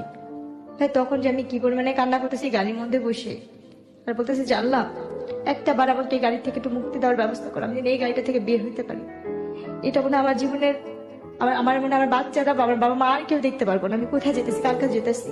তো ওই মুহূর্তে গাড়িটা যখন ওই ইয়া পার হবে, ফেরি পার হবে, হুম ফেরি পার হওয়ার সময় ওইখান থেকে ওখানে একটা আপু ছিল, খুব ভালো ছিল, ওই আপুটা বলছে কি যখন ফেরিতে উঠবো তখন তোকে আমি একটু হেল্প করতে পারবো, বাথরুমের নাম করে তুই এখানে বেড়াতে পারবি, হুম যেহেতু তুই এখানে মেয়ে না। তারপর এরপর যখন বাথরুমের নাম করে এখান থেকে বের হইলাম, আমি পলে ওইখানে একটা রুম, মানে উপরে যে ইয়া থাকে যে বাথরুমের সেটে, ওইদিকে একটা লোকের বললাম কি আমার ওই গাড়িটা তুলে নিয়ে যেতেছে, আমার একে একটু বাঁচাবেন। কয়জন লোক জমাট হইলো, বলছে কোন গাড়িটা, আমি কিছু বলবো না, কারণ আমি ভয় পাইছি, এদের কাছে বলি তো আমি চিনি, এরা যদি আমার দুর্বলতার সুযোগটা কাজে লাগায়। আর আপুটা বলছে কাউকে বলবি না, তুই এখান থেকে পালাইতেছিস, তুই কাউকে বুঝতে দিবি না, তাহলে এইখানে যে পশুগুলি আছে সেগুলি তোর আর টাইনে ছিঁড়া ছিঁড়া খাইব। আপনারা যারা শুনতেছেন বা দেখতেছেন তারা নিশ্চয়ই বুঝতে পারতেছেন যে একটা মেয়ের ভাগ্য কতটা দুর্ভাগ্য হতে পারে। আল্লাহ মাফ করুক যদি তার অর্থনৈতিকভাবে সে শক্তিশালী না হয়, তার পরিবার বা একটা রং হ্যান্ডে যদি পড়ে। এটা যে খুব গরিব হলেই যে এই ধরনের ঘটনা সবার ক্ষেত্রে কোনো বিষয়টা এরকম নয়, তবে এটা ঠিক যে ওর অর্থনৈতিক অবস্থা যদি ভালো থাকতো তাহলে হয়তো ওর জীবনটা আজকে এরকম হতো না। তারপর এরপরে ওইখান থেকে তখন অনেক রাত্র হয়েছে মনে হয়, তখন অনেক রাতই, ভালো মতনই রাত, তখন ওই সময় আমি লুকায় বাথরুমে বসে আছি, বাথরুম থেকে বের হচ্ছি না, কোনোভাবে বের হচ্ছি না, আর আমি যে লোকগুলোকে বলছি ওই লোকগুলি আমাকে খুঁজতেছে। অনেকক্ষণ পরে ভালো করে বোরখার মুখটুক আটকে অন্য সাইডে এমন ভাবে বের হলাম যে আমি কাউকে কিছু বলিনি, আমি যে কোনো গাড়ি থেকে পলাইছি বা কিছু কাউকে কিছু বুঝতে দিইনি। এরপর যখন ফেরিটা ঘাটে ফিরলো, ওরা তো খুঁজতেছে খুঁজতেছে কোনোভাবে পাচ্ছে না, আমি গাড়িটাকেও দেখতেছি লুকা এক সাইডের থেকে ভিতরে, ওখান থেকে দেখি কি গাড়ি থেকে 3-4 জন বের হচ্ছে, চান্দা মাথা যে লোকগুলো বের হচ্ছে, আমি তাতে করে জোরে জোরে হাইটা আগা ফেরির মধ্যে যে খাবারের দোকানগুলো থাকে না, যে খাবার খায় হোটেল টোটেল, ওইখানের ভিতরে ঢুকছি বুঝে বুঝে। ওইখানে ঢুকে আমি এক সাইডে গিয়ে এক পাশে যে দাঁড়া, মানে এমন ভাবে ইয়ে করতেছি আমি দোকান থেকে কিছু কিনতেছি, যেটা আমাকে কেউ না দেখে বা না ইয়ে করে, কারণ আমি তখন বুঝি যে আমার যে করেই হোক আমার এই জায়গায় বাঁচতে হবে, এবং আমি এইখান থেকে বাঁচার পরে ওই স্বামী নামে যে পশুটা ছিল তার সাথে আমি আর কোনো ধরনের যোগাযোগ করবো না, তার সাথে আমি আর কোনো ধরনের সম্পর্কেই রাখবো না, আমার নসিবে যা আছে তাই হবে। কারণ আমি তো বাচ্চাদের রাখার জন্য, আমার বুকে রাখার জন্য আমি অনেক চেষ্টা করছি, আমার 2টা সন্তানকে মানে কষ্ট করে পালছি, আজকে আমার সেই বাচ্চাদের আমি চোখেও দেখি না, জানিও না কোথায় আছে, কিভাবে আছে, কিছুই জানি না, শুধু অভাবের কারণে আমি তার সব ধরনের অত্যাচার, সব ধরনের কথা আমি মাইনা নিয়েছিলাম। এরপরে যে ওর গাড়িটা নেমে গেছে, গাড়িটার থাকে না, অপেক্ষা করে নেই আমার একজনের জন্য আর 10টা মেয়ে ইয়া করবে, আর মানুষ যেহেতু ওখানে ভিড় হয়ে গেছে, এরপরে গিয়ে ওই গাড়িটা চলে গেল, আর আমি বসে রাখলাম যে এই ফেরিটা কখন আবার ওই পারে যাবে, ওখানে বসে আর থাকলাম যে কখন ঢাকার বাস আসবে। তখন আমি কি করলাম, অনেকক্ষণ বসে থাকার পর দেখতেছি যে ঢাকা লেখা যে বাসগুলো, তখন আমি বললাম কি এই বাসটা কি ঢাকা যাবে, পরে বলতেছি কি হ্যাঁ এটা তো ঢাকা যাবে, পরে আমি না বলছি ভাই আমার ব্যাগটা হারাই গেছে, আমার কাছে কোনো টাকা পয়সা নেই, আমাকে কি ঢাকা নেওয়া যাবে? পরে বলতেছে কি দেখতেছো আমার হাতে কোনো ব্যাগ নেই বা কোনো টাকা পয়সার মতো কিছু নাই। পরে আচ্ছা যান উঠেন, যদি যাত্রী বেশি হয় আপনাকে দাঁড়া যেতে হবে। বলছি, ঠিক আছে আমার কোনো সময় নেই, দাঁড়াই যাবো। তখন ওই বাসটাতে উঠলাম, ওই বাসটা যাত্রাবাড়িতে এসে নামলো। ওখান থেকে আমি একটা রিক্সা নিয়ে আমার মার বাসায় চলে আসলাম, আমার আর কোথাও যাওয়ার জায়গা নেই। মার বাসায় নিয়ে এসে বলেন না যে মাকে যে মা এগুলো মার বাসায় উদ্দেশ্য করে বের হয়েছে ঠিকই, হ্যাঁ মাঝে আসছে না কেন জানি মনে হয় আমার ফুপু শাশুড়ির কাছে যা বলি তো সে যদি আমার বাচ্চাগুলিকে আইনা দেয়, ওনার কাছে আবার যাওয়ার জন্য ইয়া করলাম। তারপর আমার মেজো ফুপু শাশুড়ির কাছে গেলাম, ওনার বাসায় কাজে মেয়ের মতো পড়ে আসছি, ওনার পার্লারে কাজ করি, ওনার এটা করি সেটা, কিন্তু উনি কোনোভাবে আমার বাচ্চাই না দেয় না। উনিও দেখি আমাকে এটা ওইটা বলে, মানে বাজে ধরনের কথাই উনিও বলতেছে। ওখানে আমি 1 মাসের মতো কাছাকাছি ছিলাম। আমার আম্মার সাথে ফোনে কন্ট্যাক্ট করলাম, যোগাযোগ করলাম। তখন আমার আম্মুর কাছে একটা ফোন আসছে, ছোট একটা মোবাইল চালায়। আম্মু বললো কি তুই এখন ওই বাড়ির আশা করিস? তোর মতো সন্তান আমার আর দরকার নেই, যদি পারিস ওই জামাইয়ের তালাক দেয় আসতে পারিস আসবি, আর না আসলে নেই। তোর মতো মেয়ে আমার আর দরকার নেই। সেম আপনি যে কথাটা আমাকে বললেন না ভাইয়া, যে অন্যায় করে সে অপরাধী, যে অন্যায় সহ্য করে সে অপরাধী, আমার মা আমাকে সেম ওই কথাটাই বলছে। তারপর ফুপুর বাসায় ফুপুরে খালি বলি, তো ফুপুর পার্লারের একটা মেয়ের অনুষ্ঠান, জন্মদিন অনুষ্ঠান, আমি তাকে রান্না বান্না করে দিলাম। পার্লারের মেয়ের জন্মদিন, ওই মেয়ের বার্থডেতে আমি রান্না বান্না সব কাজ করলাম। ওই মেয়ের নাকি একটা হাতের আংটি হয়ে হারায় গেছে, ওই আংটিটার জন্য আমার ফুপু শাশুড়ি এবং পার্লারের মেয়েরা মিললে আমাকে মারলো যে আমি নাকি সে আংটি চুরি করছি। কিন্তু আমি তো এখানে পড়ে আছি শুধু আমার বাচ্চাটার জন্য, আমার যদি বাচ্চাগুলি আমার কাছে আইনা দেয়, ওই লোভে বা ওই বিনিময়ে, আমার স্বামীর লোভেও না, শুধু সন্তানদের লোভে আমি এখানে পড়ে থাকতাম। এরপরও আপনি হাজবেন্ডের কাছে ছিলেন এই ঘটনা? তাহলে কোথায়? ফুপুর কাছে ছিলাম। ফুপুর কাছে ছিলেন? আর ফুপুর বাসায় ছিলাম। তো একই তো কথা হলো তাও। না সে তো ওইখানে আসেও না, তার সঙ্গে যোগাযোগও নেই, বা আমি যে তার ফুপুর বাসায় আছি সেটা জানেও না। সে তো ওইখানে বাচ্চাদের নিয়েই নাই হয়েছে, যে মেয়ের সাথে তার সম্পর্ক আছে সেই মেয়ে কিন্তু সে অলরেডি সংসার করতেছে। পরে গিয়ে ওই মাই খাওয়ার পরে আর ওইখানে আর থাকিনি, চলে আসলাম। আয়সা বাবা মার কাছে বললাম যে ঠিক আছে আম্মু আমি ওনারে তালাক দিয়ে দিব। আম্মু বলছে আগে তুই তালাক দিয়ে, আমি আমার কাছে টাকা পয়সা নেই। কারণ তুই কোথেকে দিবি, কিভাবে দিবি? আমি জানি না, আমি কি টাকা নিয়ে গাছ লাগা রাখছি? যোগাযোগই করবি না। তারপরে গিয়ে কাজের অফিসে গিয়ে বললাম যে আমি এরকম ছাড়তে চাই, আমার কাছে টাকা টুকা নেই, কেমনে কি ছাড়া যায়? বলছে আপনি 500 টাকা যদি ম্যানেজ করে আনতে পারেন আমি এখান থেকে কাগজপত্র করে দিব। এরপরে আম্মুর থেকে যে আম্মু 500 টাকা দিল, 500 টাকা নিয়ে ওনারে যে তালাক দিলাম। আমার তালাক যাওয়ার আগে এটা 2011 সালে। 11 সালে বিয়ে হয়েছিল কয় সালে? 2007 কাবিন হয়েছে, আমাকে 9 সালে বাচ্চা পেটে নেওয়া অবস্থা উঠা নিচ্ছে। ওকে, তারপর 11তে আমার তালাক হয়েছে। তালাক হওয়ার পরে ওনাদের সাথে আমার কোনো যোগাযোগ নেই, আমার কোনো কন্ট্যাক্ট নেই। এরপরে আমি আস্তে আস্তে মানে টেনশন, বাচ্চাদের জন্য টেনশন করতে করতে, আর ওই যে আমার মাথায় যে আঘাত পড়ছিল চোখে তো দেখি না, এক পর্যায়ে আমি আস্তে আস্তে অসুস্থ হয়ে গেলাম। তখনই আমি ব্রেন স্ট্রোক করি। স্ট্রোক করার পরে আমার অনেক কিছু মনে নেই। তারপরে এইভাবে তখন এই আম্মুর সাথে থাকতাম, টুকটাক হাতের কাজ করতাম, থ্রিপিস না বিক্রি টিকটি করতাম, মানে আমার মতো যে কাজ করতে পারে আমি সেই ধরনের কাজটা যে করতাম টুকটাক। করার অবস্থায় এক বাসায় কাপড় বিক্রি করতে যেতাম। কাপড় বিক্রি করতে যাওয়া অবস্থায় ওনারা অনেক বড় লোক ছিল, আর আমি হয়েছে অনেক ধরনের সুতার কাজ, ব্লক বাটির কাজ, সব ধরনের কাজ জানি। আর যেহেতু আমার শ্বশুরবাড়িতে পার্লার ছিল, তাদের পার্লারের কাজটা আমি শিখে ফেলছিলাম। ওই বাসায় ওনাদের ব্যাগের সাথে আমার ব্যাগের সাথে মিলা যায়। তখন আমি যখন চলে আসি ওনাদের ব্যাগে টাকা ছিল আর আমার ব্যাগে ছিল কাপড় আর ছোট্ট একটা বাটন ফোন আমি চালাতাম। হয়তো বা তারা আমার এই ভিডিওটা দেখবে, হয়তো সেটা শুনবে, সেই আপুরা এদের ঋণ আমি কখনো শোধ করতে পারবো না। ওনাদের টাকার ব্যাগ আমার কাছে চলে আসে আর আমার কাপড় ব্যাগ ওনাদের বাসে। আমার ওই কাপড় ব্যাগে ছোট একটা ফোন ছিল, আমার বাটন ফোন। আচ্ছা, তো আমি যখন রিক্সাওয়ালাকে টাকা দিই তখন দেখি আমার ব্যাগে টাকা নেই, ওই টাকা ওনাদের টাকা, আমার ফোনও নেই, আমার টাকাও নেই। তখন আমি ওই টাকার দেখে অবাক হয়ে গেছি, এতগুলো টাকা তো আমি কখনো দেখিনি। তখন গিয়ে আমি কি করলাম, বাসায় নামলাম না, আমার ওই নাম্বারে ফোন দিচ্ছি বারবার। ধরেন সারাদিন এরকম পার হয়েছে, সন্ধ্যার দিকে ফোন ধরছে। আমি বলতেছি কি এই ফোনটা যার কাছে, ওনাদের একটা ব্যাগ আমার কাছে। বলার পরে উনি বলতেছে আমাদের ব্যাগ তোমার কাছে, তুমি কে? আর এই ফোনটাই কি? বলছি আপা আপনার বাসায় যে আমি নকশি খাতা বিক্রি করতেছিলাম, কাপড় দিতে গেছিলাম, তখন আমার এই ব্যাগটা গেছিল। বলছে ও হ্যাঁ হ্যাঁ আমি তো ওই বাসায় গেছিলাম, কাপড় কিনতে বেড়াতে গেছিলাম, ওই ব্যাগটা তোমার কাছে, দেখি দিয়ে দাও তো। দ্বন্দ্ব হয়ে ওই লাইনে থাকা অবস্থা বলছে কি তুমি কি জানো এই ব্যাগে কি আসছে? আমি জানি, আমার এটার প্রতি কোনো লোভ নেই। কি ছিল? টাকা ছিল। কত টাকা ছিল? ভাই জানি না, কিন্তু এত টাকা কখনো চোখে দেখিনি, অনেকগুলো টাকাই ছিল। তারপর তখন উনি বলছে তোমার এই টাকার প্রতি কোনো লোভ নেই? আমি বলছি, না আপা আমার এই টাকার প্রতি কোনো লোভ নেই। তখন উনি বললো কি, তুমি আসো গুলশান আসতে পারবা এই ব্যাগটা নিয়ে? আমি বলছি, আমি গুলশান জীবনে যাইনি, আমি চিনি না। হুম।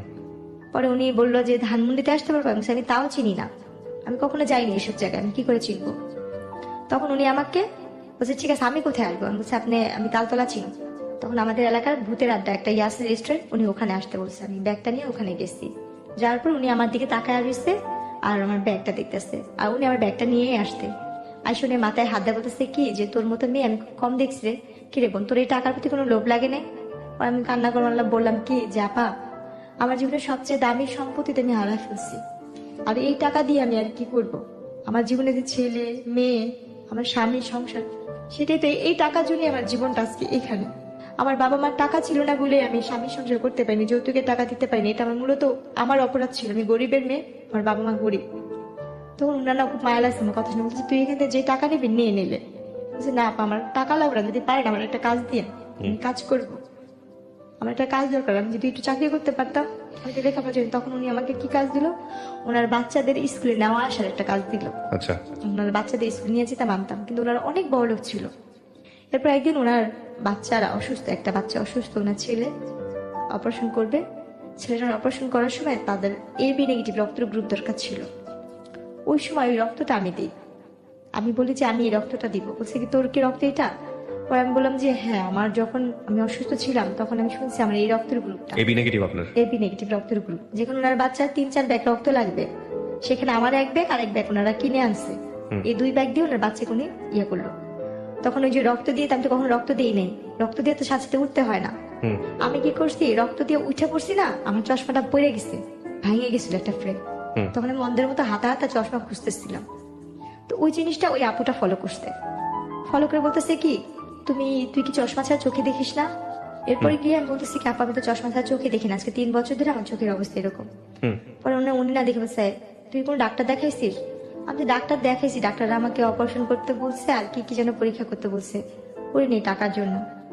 তখন উনি সাথে সাথে ওনার ড্রাইভারকে ডাক দিল আর ওনার ম্যানেজারকে ডাক দিল। আমাকে ওইখানে সাথে সাথে ওই মুহূর্তে আমাকে ওইখান থেকে জুস টুস খাওয়ায়া পানি টানি খাওয়া আমাকে নিয়ে গেল ডাক্তারখানে। নিয়ে যাওয়ার পরে ওখানে আমি আমার চোখ পরীক্ষা করে কি কি ধরনের পরীক্ষা, অনেক ধরনের পরীক্ষা টরীক্ষা করার পরে বললো যে ওর যদি ইমিডিয়েটলি যদি ওই অপারেশন না করে ও আর কোনোদিন চোখে দেখতে পাবে না। আর ওর চোখে রক্ত জমাট হয়ে একটা পুঁজ তৈরি হয়েছে, একটা ইনফেকশন হয়ে গেছে ওর কর্নিয়াতে। তখন ওই মুহূর্তে আপারা আমাকে ডাক্তার দেখা সবকিছু কমপ্লিট করে আমাকে পাসপোর্ট টাসপোর্ট বানায় আমাকে চেন্নাইতে ডাক্তার দেখাবে, চেন্নাই থেকে। এরপরে কি করছে ওনারা, আমার সবকিছু করা শেষ, অপারেশন টপারেশন করা শেষ, ওনারা আমাকে খুশি হয়ে জায়গা কিনে দিবে। আচ্ছা। ওনারা আমাকে একটু জায়গা কিনে দিবে, যাতে বাড়িতে আপনি আছেন আর কি। হ্যাঁ, ওরা আপনাকে একটা জায়গা কিনে দিবে। হ্যাঁ, ওরা আমাকে একটা জায়গা দান করলো। আমার চোখের অপারেশন করা শেষ দিয়ে আমার একটা জায়গা কোথায় এটা দান করলো? এটা সেটা আমরা ইস্টার কোয়ার্টারের দিকে। আচ্ছা, কতটুকু জায়গা? 2 কাঠা। 2 কাঠা। আচ্ছা, আপনাকে একদম আপনার নামে লিখে দিয়েছে? সম্পূর্ণ আমার নামে লিখে কাগজপত্র করে দিয়েছে, দান করছে এটা ওনারা। ওকে। আমার হিস্ট্রি দান করার পরে তো ওনারা আমাকে আর খুশি আর কিছু টাকা দিছিল, আর 2 লাখ টাকার মতো ওনারা আমাকে টাকা দিছিল, এটা দিয়ে তুই কিছু করিস, পড়াশোনা কর বা কিছু কর। ওনারা দেশের বাইরে সবাই চলে গেছে, আমার সাথে কোনো সম্পর্ক নেই, তারা চলে যাবে। ওনারা দেশের বাইরে চলে গেছে, যাওয়ার আগে আপনাকে হ্যাঁ এটা খুশি হয়ে দিয়ে গেছে। তো আমি ওই মুহূর্তে না ভাবছি কি, যেহেতু আমি লেখাপড়া জানি না, আমার 2টা বাচ্চা আছে, আমি ওই টাকাটা দিয়ে, যেহেতু আমার বাবা মাও খুব গরিব, ভাই বিয়ে করতে ভাই ভাইয়ের মতো থাকে, যার যার মতো শেষে থাকে, আমি ওই টাকাটা আমরা আবারও ফিরে যাচ্ছি আলাপনে। তখন বিদেশে গেলাম, এক দালাল ধরলাম, উনি আমার থেকে 1.5 লাখ টাকা নিল। এটা মহিলা দালাল ছিল, উনি বিদেশি লোক পাঠায়। উনি আমাকে কাজে দিল কি, হাসপাতালে ক্লিনারের কাজের কথা বলে উনি আমাকে সব কাগজপত্র করতে। আমি হাসপাতালে ক্লিনার হয়ে কাজে যাই, দুবাইতে পাঠাবে। সেখানে গিয়ে আমার সাথে আরেক ঘটে, আমার নসিবটা এরকম। ওখানে যাওয়ার পরে আমি একটা ভার ডান্সারে পড়ি, ভার ক্লাবে। ওখানে যে মেন ভার ক্লাবের যে ম্যানেজার থাকে, ও আমার ভাইয়াকে আগে থেকেই চিনতো, আমার ভাইয়ের বন্ধু ছিল। আচ্ছা। আমার ভাইকে চিনতো, জানতো। উনি আমাকে এয়ারপোর্ট থেকে বলতেছে তুমি অমুকের বোন না? আমি বলছি হ্যাঁ। পরে বলতেছে যে তুমি আমাকে চিনো? আমি বলছি না, আপনার কথা আমার ভালো করে মনে নেই। বুঝতে তোমার বিয়ে হয়েছিল এরকম হয়েছিল? আমি বললি হ্যাঁ আমার হয়েছিল এরকম, কিন্তু এখন তো সেটা নাই। বলছি তুমি এখানে আসতো কেন? উনি আমাকে ডিটেলস করে বলেছে আমি একটা ভার ক্লাবে আসছি। তখন আমি তার হাত পা ধরে কান্না করতেছি, ভাই আমি তো এই কাজে আসিনি, আমি তো অন্য কাজে আসছি। বলছে আল্লাহ তুমি এই কথা আগে জানতা না? বলছে না। তখন উনি কি করলো, ওইখানের একটা মেয়ে ছিল ডান্সার, ওই আপুদের 2টা আপুকে বললো যে দেখ ও কিন্তু যাই না আসে নাই, মালিকের বউ কিন্তু অনেক মারবো, ও যদি ক্লাবে না যেতে পারে বা ইয়া করে ওটা ব্যবস্থা করিস।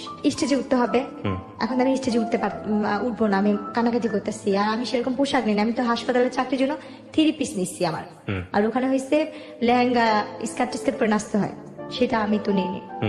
তখন ওই মালিকের বউকে বলে কি ওরে উঠাইস না, উঠায় না, যে টাকা লাগে আমি দিব, ওকে রাখেন।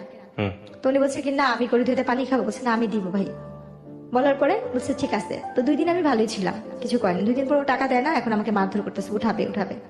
ও আমার সাথে কি বড় বেমানিটা করছে। আর মানুষকে বিশ্বাস করে যে প্রতারণা করে, যেটা আমার মতো আর কেউ যেন না করে।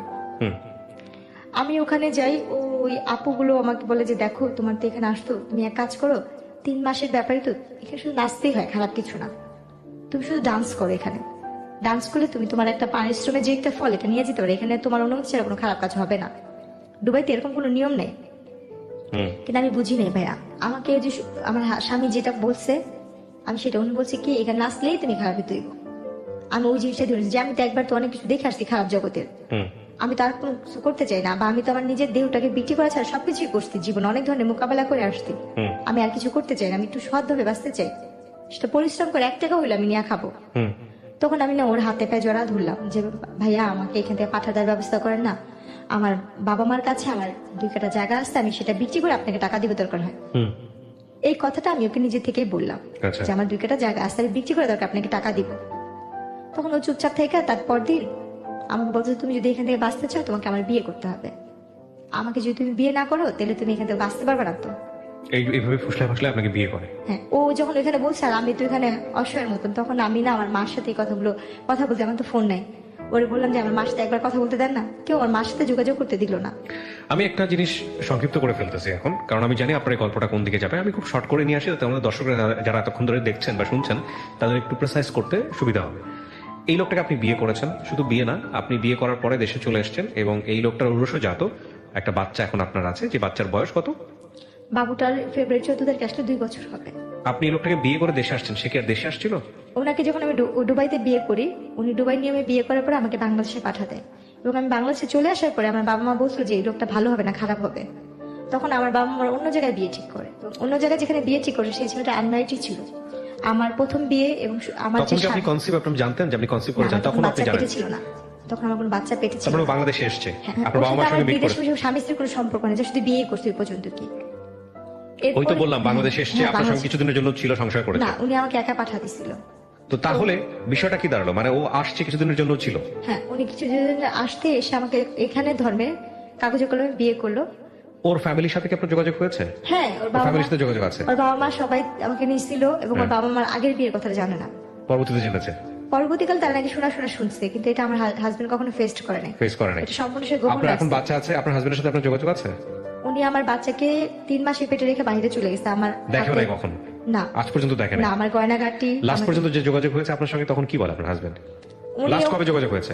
আমার বাবু যখন মানে 3 মাসে পেটে রেখে গেছে, বাবুটা যেদিন ডেলিভারি হবে তার একদিন আগে আমার ম্যারেজে, মানে 13 তারিখে আমার ম্যারেজের দিন উনি সাইডেই ফোন দিচ্ছিল। কথা হচ্ছে যেদিন আমার ছেলেটা হয়েছে ঠিক সেই দিনই। তারপরে আপনাদের ডিভোর্স হয়নি এখন পর্যন্ত? তাহলে এই ভদ্রলোক সম্পর্কে আমি ইন্টেল কোনো কিছু আনতে চাচ্ছি না, যেহেতু আপনি এখনো তার ওয়াইফ। তো এই গল্পটা আপনি এখন বললেন, আপনার কি ভরণ পোষণ সে দেয়?